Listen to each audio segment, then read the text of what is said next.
The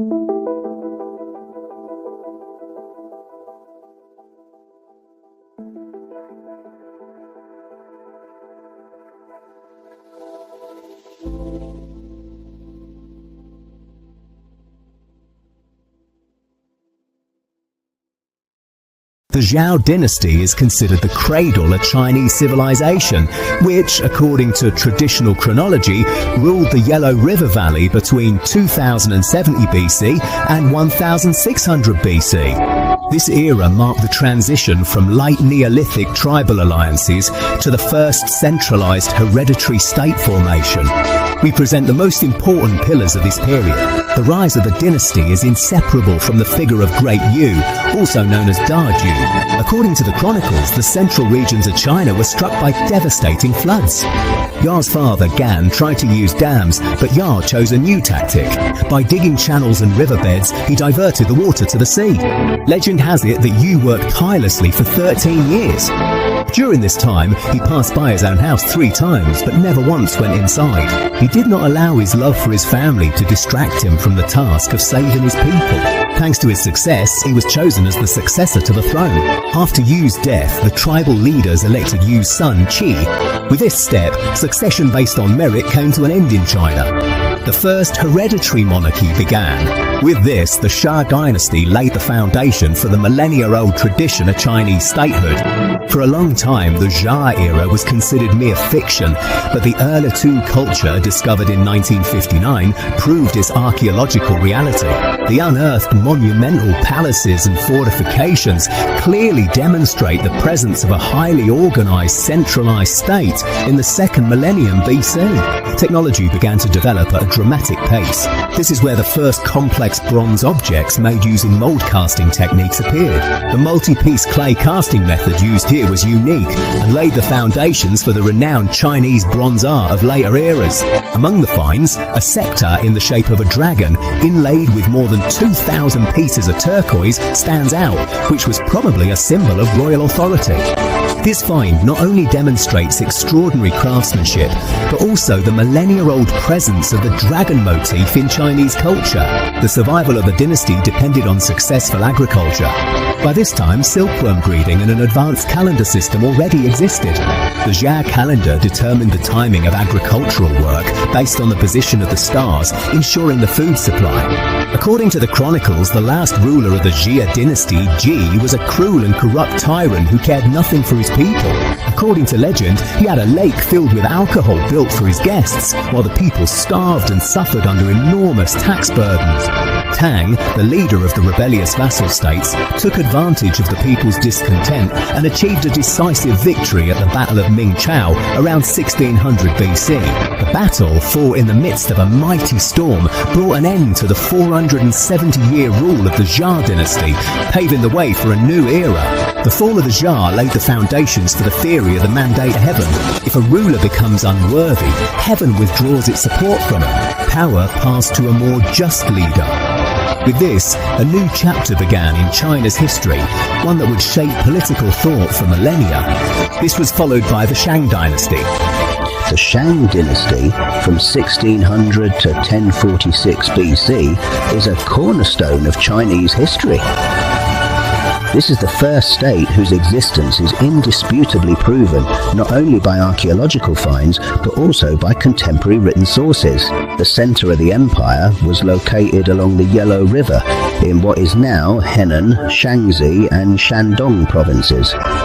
It was here that the highly organized theocratic military state was established, which shaped the future of China.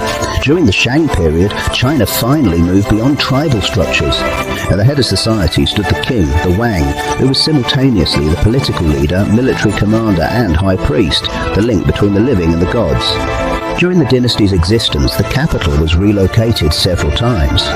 The most significant was Yingshu, or the ruins of Yin, unearthed near present-day Anyang. These cities were protected by monumental walls made of rammed earth. The most important cultural legacy of the Shang period is oracle bone script.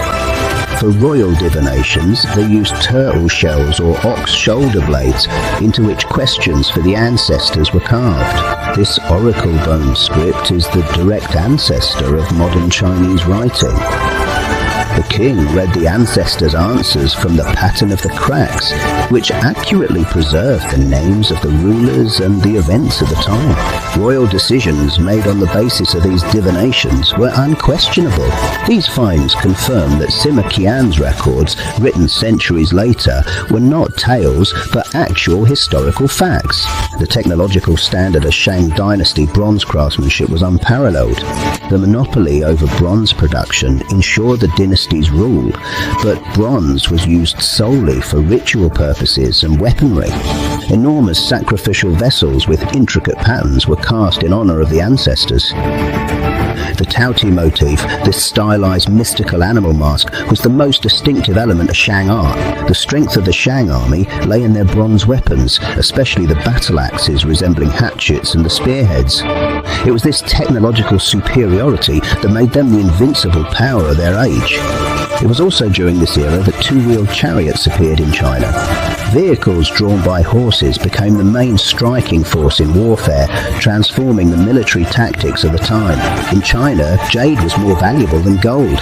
It was revered as a symbol of purity and immortality, and work in it required extraordinary patience and precision in the royal workshops.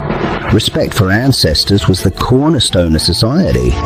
Through continuous offerings of food and drink, they sought to win the favor of the spirits in order to avoid disasters befalling the empire. The backbone of the economy was made up of the farmers. Millet and wheat, grown on the fertile lowest soil of the Yellow River, ensured the empire's food supply and stability. The Shang elite took the symbols of their power with them to the afterlife as well. The enormous burial chambers were filled with astonishing wealth, often accompanied by mass human sacrifices. In 1046 BC, dissatisfied with tyranny, the Zhou tribe formed an alliance. In the Battle of Muye, the Zhao army dealt a decisive defeat to the Shang, bringing their centuries-long rule to an end. Seeing his downfall, the last ruler, King Xin, set fire to his own palace and perished in the flames. Thus, the era of the Shang came to a close. This was followed by the Zhao dynasty. The Zhao dynasty was the longest ruling house in Chinese history, shaping Chinese civilization for nearly 8 centuries. This period, from 1046 BC to 256 BC, not only laid the foundations of the political structure, but also became known as the Golden Age of classical Chinese culture and philosophy. Let us begin our journey along the borders and routes where the mandate of heaven first found a home. The Zhao rulers justified their power with the theory of the mandate of heaven, or Tianming. They proclaimed that heaven did not support a specific bloodline, but rather the most voluptuous ruler. If a dynasty became corrupt, the mandate was lost, signalled by natural disasters and rebellions. This concept remained the main pillar of imperial legitimacy for centuries. To govern the empire, the Zhou kings, sons of heaven, established the Fengjian system, Chinese feudalism. They divided the land among relatives and loyal generals, who in return owed loyalty, taxes and military support. The alliance was sanctified by the presentation of ritual bronze vessels, reinforcing the feudal chain between the central authority and the local lords. However, as blood ties weakened, the local lords began to assert their independence. In 771, nomadic tribes overran the western capital, Haojing. The royal court fled east to Luoyang, marking the end of the Western Zhao era and the beginning of the Eastern Zhao period, which brought political disintegration. The stability of the empire was lost forever. China's most important philosophical schools were born amidst chaos and wars. Confucius saw social harmony in the restoration of morality, respect and strict hierarchy. His teachings were based on the 5 fundamental relationships and education, emphasizing that if everyone fulfills their role, order will restore itself. In contrast, Laozi and Taoism saw the solution in returning to nature. The Tao advocated following the primordial principle that permeates the universe through the concept of wu wei, or non-action. According to legend, Laozi left the empire on the back of a buffalo, but before his departure, he wrote down his teachings, creating the Book of the Way and Virtue. At the end of the Zhao era, legalism also emerged, which rejected Confucian morality. According to its followers, people can only be kept in check by strict, universally binding laws and ruthless punishments. This cold, pragmatic principle of governance later laid the foundations for the rise of the Qin state and the bloody reunification of the empire. Technological progress was also revolutionary. Around 500 BC, the Iron Age began in China. Plows and agricultural tools made of iron made it possible to break up vast tracts of land, which led to a population explosion. In warfare, the Bronze Age chariots were replaced by huge infantry armies equipped with iron weapons.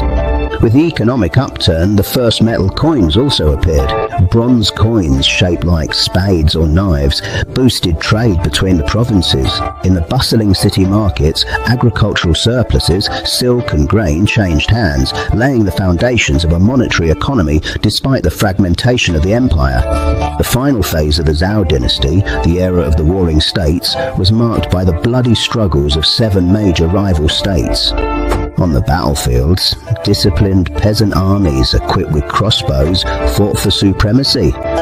This was an age of blood and iron, where the power of the Zhao kings had dwindled to mere symbolism in the face of the prince's ambitions.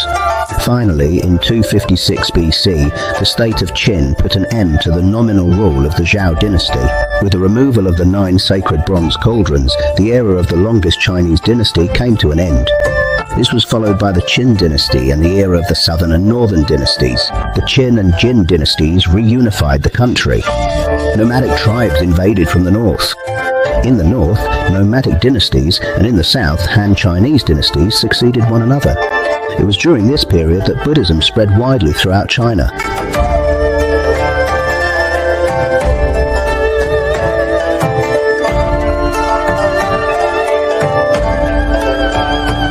The Qin dynasty lasted only 15 years, yet it is the most important cornerstone in China's history. It was at this time that the fragmented system of kingdoms was transformed into a single centralized empire. Qin Shi Huang, the first emperor, put an end to the era of warring states. He abolished the royal title and adopted the title Huangdi, the august emperor. Radical unification was necessary for the survival of the empire. A common bronze currency was introduced, along with standardized weights and measures, so that the economy could function uniformly. The written characters were standardized, which to this day connects the various Chinese dialects. They also standardized the axle width of carts, so that every vehicle could travel on the imperial roads. Monumental construction began against the northern nomads. By connecting the earlier lines of defense, the Great Wall of China was created, at the cost of hundreds of thousands of lives. The emperor's otherworldly realm was guarded in the mausoleum at Hassi by more than 8,000 terracotta soldiers, each with unique facial features, an eternal army beneath the earth. The state ideology was legalism, which rejected morality and maintained order solely through strict laws, rewards, and harsh punishments. It is also said that in 213, philosophical and historical books were burned to silence criticism. More than 400 scholars were buried alive for protesting against the tyranny. Qin Shi Huang was obsessed with seeking the elixir of eternal life. Ironically, it may have been the mercury pills, believed to grant immortality, that caused his early death. After his death, power-hungry officials falsified his will. The empire rose up against the ruthless taxes, and in 206 BC, the Qin dynasty collapsed. Out of the chaos, Liu Bang, a general of peasant origin, rose to power. He established the rule of the Han dynasty, which ushered in China's golden age and shaped its identity. The era is divided into the Western and Eastern Han periods. The Han rulers stabilized the empire and abolished the most brutal laws of the Qin era. Under the reign of Emperor Wu, China grew immensely. He sent his envoy Zhang Chan to the west, thereby opening up the Silk Road, the bridge between east and west. Through the Silk Road, Chinese silk reached as far as Rome, while in return, new goods, cultures and Buddhism arrived in the empire. Confucianism became the foundation of governance. They established the system of civil service examinations, where it was not one's origin but knowledge and talent that mattered. In 55 AD, Kai Lun perfected the art of papermaking. This invention sparked a global revolution in culture and literacy, replacing the cumbersome bamboo. The polymath Zhang Heng created the world's first seismograph. The bronze dragons indicated even the slightest tremor by dropping balls into the mouths of waiting frogs. The movement of celestial spheres and advances in medicine, such as surgical anesthesia, elevated the Han era to one of the world's most advanced civilizations. But every empire comes to an end eventually. Due to corruption and poverty, the Yellow Turban Rebellion broke out in 184 AD, plunging the country into chaos. With the fall of the Han Dynasty, China became a fragmented empire. The era of the Three Kingdoms began. After the glorious era of the Tang Dynasty, China descended into a dark and chaotic period. This was the age of the 5 dynasties and 10 kingdoms, half a century during which the empire fell to pieces and power was seized by local warlords. In 907, the once most powerful Chinese empire, the Tang Dynasty, finally fell. Internal corruption and bloody peasant uprisings consumed the central authority. The former world city, Chang'an, was reduced to ashes by flames. Zhu Wen, a former rebel leader, deposed the last Tang emperor. With this, not only did a dynasty come to an end, but the very idea of a unified China also vanished into the mist for many decades. In the chaos, power fell into the hands of the Judushi, the local military governors. Originally, they were appointed to defend the borders, but with the collapse of central authority, they began to rule according to their own laws. These warlords collected their own taxes and maintained their own armies. In this new era, it was no longer Confucian wisdom, but raw military force and heavily armored cavalry that decided everything. In the north, in the Yellow River Valley, a period of catastrophic instability began. In barely 50 years, 5 dynasties succeeded one another, accompanied by bloody coups and fratricide. The later Liang, Tang, Jin, Han and Zhao dynasties were more like military dictatorships than stable empires. Due to the continuous wars, agriculture collapsed, the canal systems fell into ruin, and the population fled en masse from the devastation, seeking peace in the distant southern regions. While the storm raged in the north, islands of stability emerged in the south. 10 different kingdoms emerged, where the rulers realized that trade and peace were far more rewarding than endless conflict. The southern courts gladly welcomed the literati, poets and painters fleeing from the north. Here, culture not only survived the dark times, but took on new refined forms, laying the foundations for a future golden age of the arts. Despite political division, a technological revolution took place. Woodblock printing became widespread. In Sichuan and the southern regions, they began carving classical texts onto wooden blocks, democratizing knowledge. Previously, every book had to be copied by hand, which made them prohibitively expensive. Printing made it possible for literacy to spread explosively, which became the most important cornerstone for the scientific achievements of later eras. The pillar of economic strength in the southern kingdoms was tea. During this era, tea drinking evolved from a simple herbal beverage into a refined ritual and became China's most important trade commodity. The enormous revenues from tea ensured the independence of the southern states. It was at this time that China's economic center of gravity shifted permanently to the south, altering the future fate of the empire. Although this era was marked by fragmentation, the underlying processes were pointing towards reunification. At the end of the chaos, the dawn of a new, more stable age began to emerge. Next came the Song dynasty, from 960 to 1279. After centuries of division and chaos, it was the military leader Zhao Kuan-yin who brought stability to the land of China. The founding of the Song dynasty in 960 did not merely mark the rise of a new ruling house, but also the beginning of an era that became one of the brightest golden ages of Chinese civilization. Zhao Kuang-yin reunited the empire through diplomacy and military strength, laying the foundations for development. The history of the dynasty was divided into two major periods. During the Northern Song, Kaifeng was one of the world's most populous centers, and after nomadic invasions, power shifted south to Hangzhou. The emperors deliberately prioritized civil administration over military commanders, establishing the vast and efficient machinery of scholar officials, the literati, based on the Neo-Confucian examination system. Kaifeng was the throbbing heart of the economic revolution. It was here that the world's first official paper money, the jiaozi, appeared, giving a tremendous boost to the domestic market. The city's streets and canals bustled with life day and night. The masses of merchants, scholars and craftsmen created a cosmopolitan culture, the likes of which history had never seen before. The technological innovations of the Song era transformed warfare. Although gunpowder had previously been discovered by alchemists, it was during this era that it was first used on a large scale for military purposes. The destructive power of fire arrows, early grenades and bronze cannons posed new challenges for both the defenders and attackers of the empire, laying the foundations for modern artillery.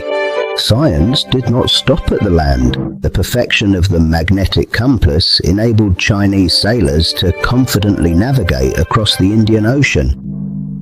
The fleet of enormous junks dominated the maritime trade routes, linking the Far East with distant shores and elevating China to the status of the leading naval power of the era.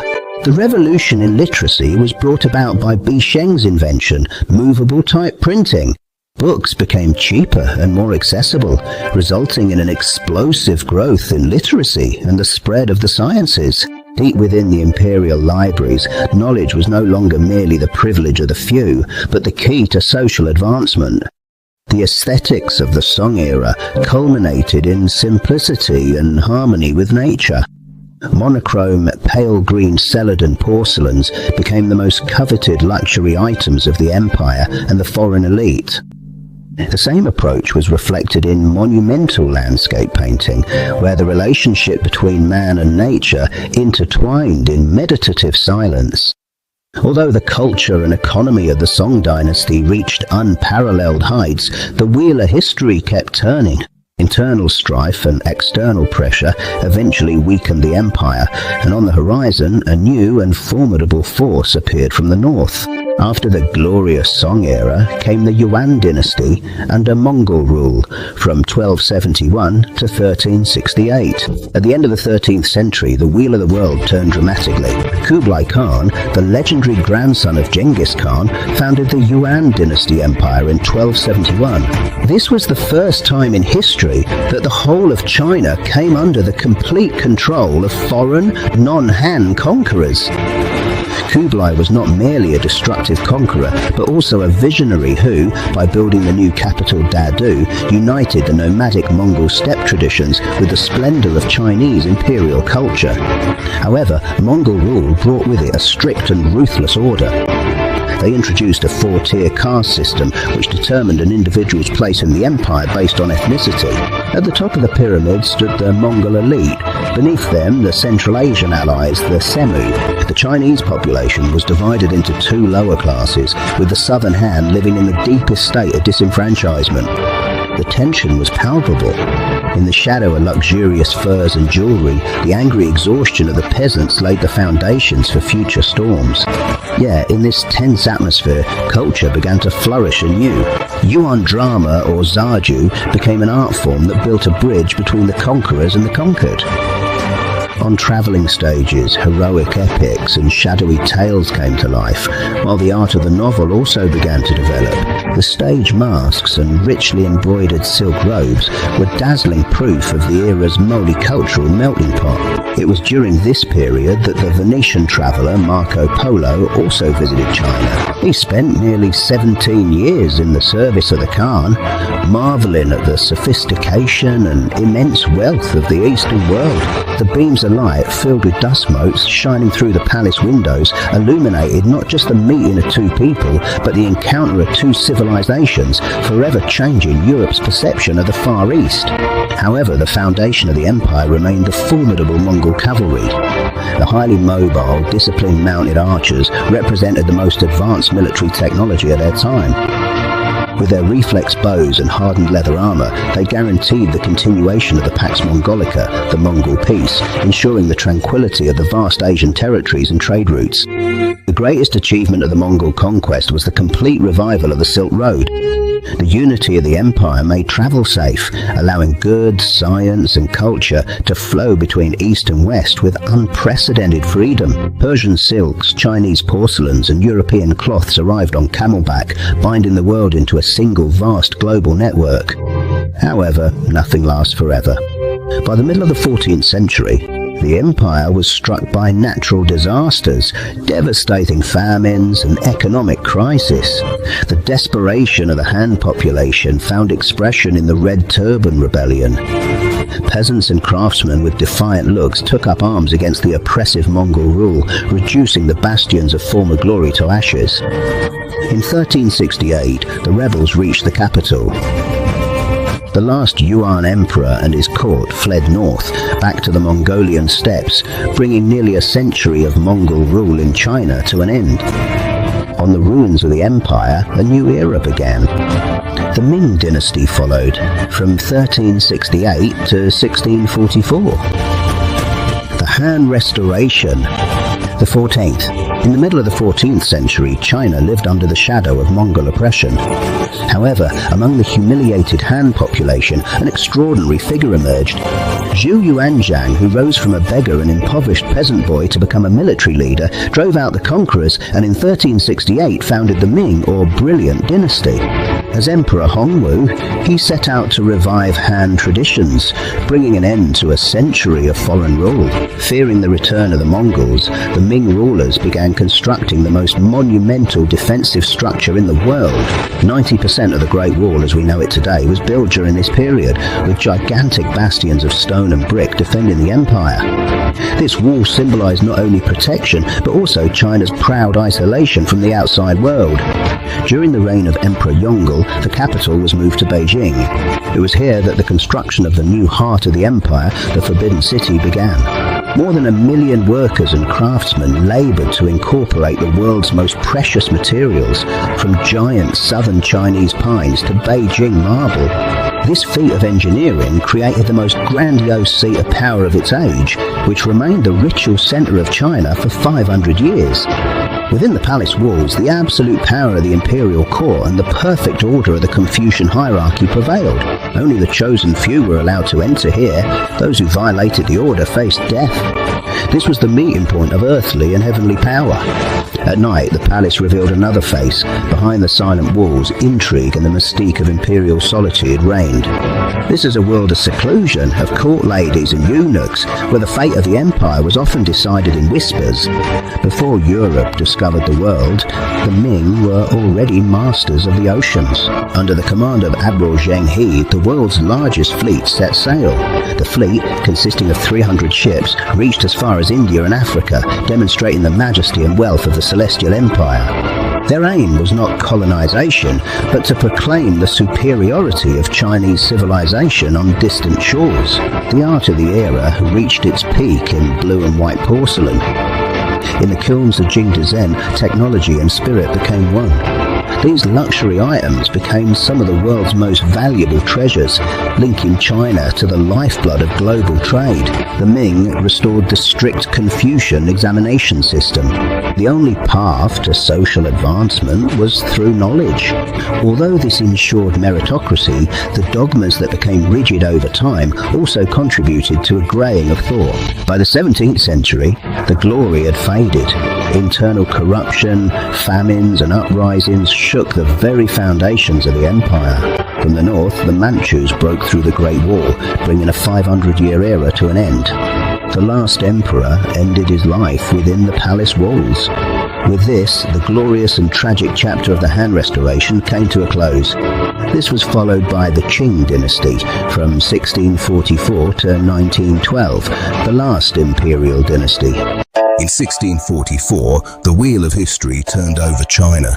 From the northeast, determined Manchu warriors poured into the heart of the empire through the gates beyond the Great Wall. On the ruins of the collapsed Ming dynasty, a new foreign power arose. The Qing, the last imperial dynasty, which continued to shape China's destiny. These warriors were not merely conquerors, but heralds of a new order. Their plate armor and fur-trimmed helmets symbolized the strength of the steppe and their Manchurian roots. After the capture of Beijing, an era began which would shape the face of East Asia for nearly 3 centuries. By the 18th century, the military and political power of the Qing Empire had reached its peak. Under the reigns of emperors Kangxi and Qianlong, the borders of the empire were pushed to distances never seen before. Imperial caravans crossed even the highest mountain peaks to enforce the will of the Celestial Empire. With the integration of Tibet, Xinjiang and Mongolia, China's territory swelled to many times its previous size. The yellow dragon flags proclaimed the emperor's power in the icy winds of the plateau, creating the vast territory we know today as modern China. This territorial expansion was not merely a military success, but also a triumph of complex imperial administration.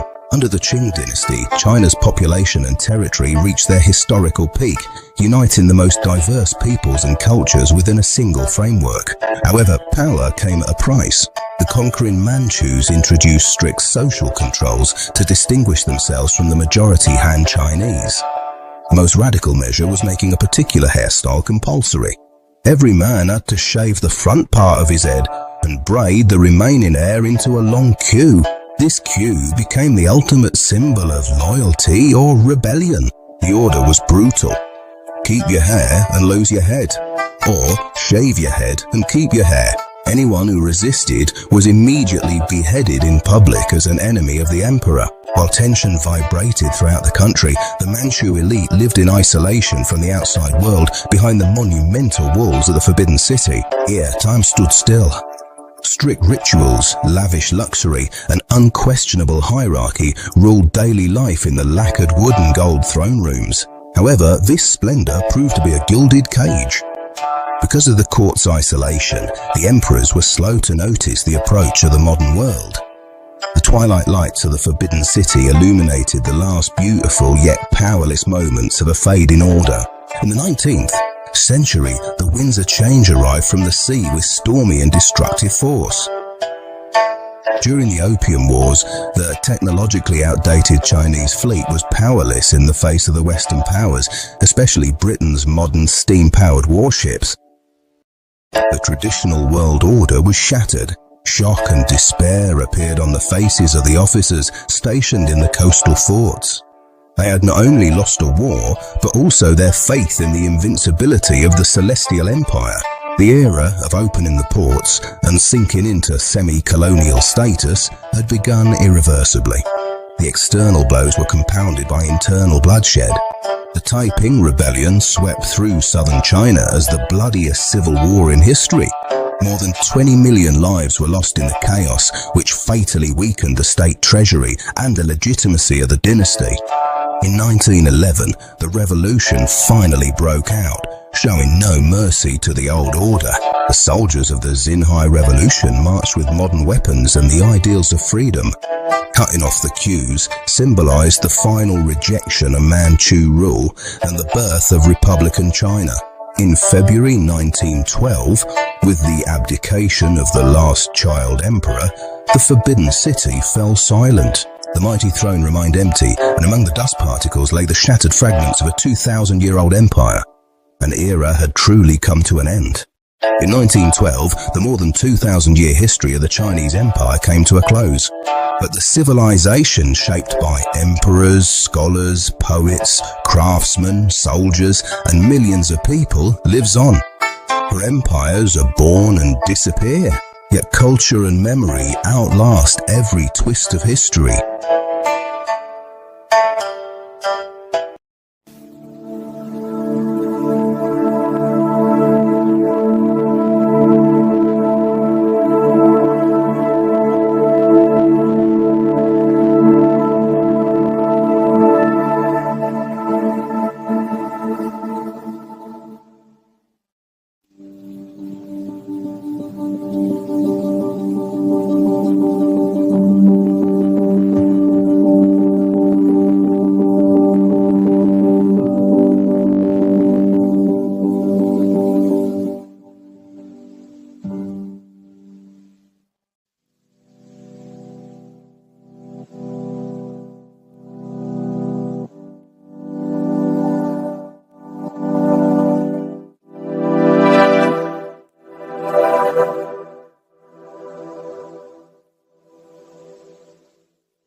Subscribe to our channel. Thank you for joining me.